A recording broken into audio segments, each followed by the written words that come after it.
What's up, everybody? It's Rad. Welcome back to the channel. And today I want to talk about something that truly defines being Gen X, and that's being a contrarian. Stick around. Let's get into it. All I need are some tasty waves, cool buzz, and I'm fine. So, if you don't know what a contrarian is, stop the video and look it up real quick, and then come back to this video because I'm not going to tell you what it is, which is the whole point of this video for you to research. I have many leather-bound books, and my apartment smells of rich mahogany. So not for the sake of arguing, but because we actually thought for ourselves back in the day. We didn't just believe what was handed to us like it is today, whether it be on social media, 24/7 news sites, a litany of things on social media. We questioned everything. And you know what? We actually had to find the answers for ourselves. See, being a contrarian isn't about being negative. At least to me, it's not. It's about not buying into the hype. We didn't trust corporations, although I was a little younger in the 80s, so didn't know too much about corporations, but the older Gen X didn't trust corporations. I don't trust corporations now, but you know what I mean. We side-eyed authority. We questioned, quote unquote, the man.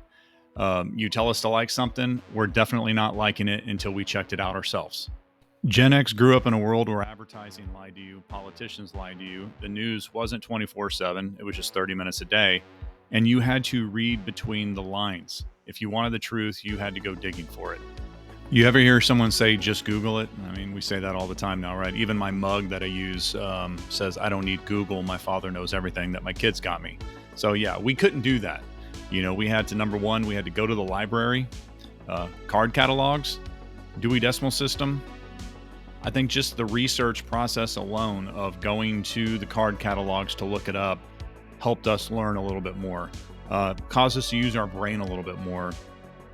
And number two, we would call people. You've heard me talk about on this channel multiple times that, we actually made phone calls, not texting, and sometimes long distance, right? Remember long distance phone calls? Number three, we read magazines, Rolling Stone, Time, Spin. If it wasn't in print, you didn't know about it. You got it from the newspaper or Teen Beat or TV Guide and different magazines like that. Depending on what your subculture was, you can have a magazine for that, and that's how you would find out about it. Number four, we would watch obscure interviews. So if you miss it on MTV or Nightline, remember that with Ted Koppel? Good luck finding it again, unless your mom recorded it. And number five, bootleg tapes and underground magazines, because the real truth wasn't in the mainstream. So bootleg tapes, I think they're kind of still made today, but a lot of the songs that I listened to in the early '90s were on bootleg tapes, and I never knew the names of the songs. I never knew the artists of the bands until later on, where I was able to find that out. And then underground magazines were just more local or regional publications. Again, from certain subcultures that were prevalent in that day. Now, if you recall, I did a video not too long ago about iPad kids and brain rot. So today, everyone just trusts the first thing that they see on social media, it seems. No fact checking, although they have fact checkers that don't seem to check the facts. There's no deep dives. It's just vibes and the algorithms. They kind of play off of the culture of who they think is going to respond to this video the best. And everyone is so quick, and I'm pretty sure it was that way back in the day, is everybody is so quick to throw up a video super fast so they can be the first ones regarding the subject, whether it's political, social, economic, entertainment, sports. They always want to be the first one. And then if you just had the patience to wait 2 or 3 days, then you might actually find the truth. But by that time, that information or misinformation has already been put out there. And once you get it in your brain, it's going to be hard to overturn that idea that you have in your mind, which is another video I did on confirmation bias, if you remember that one.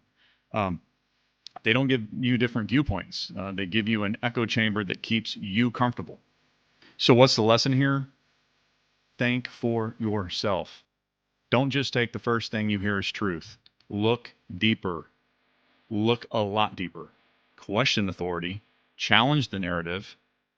And for the love of all things rad, if you're going to argue about something, at least know what you're talking about. All right, my analog warriors, let me know in the comments. What's something you researched the hard way back in the day, if you can remember that far back? And while you're at it, like, subscribe, and hit that bell to be notified of future videos, or don't. Because remember, there's one thing Gen X is good at, and it's not following orders. Thanks for watching, and we'll see you on the next video.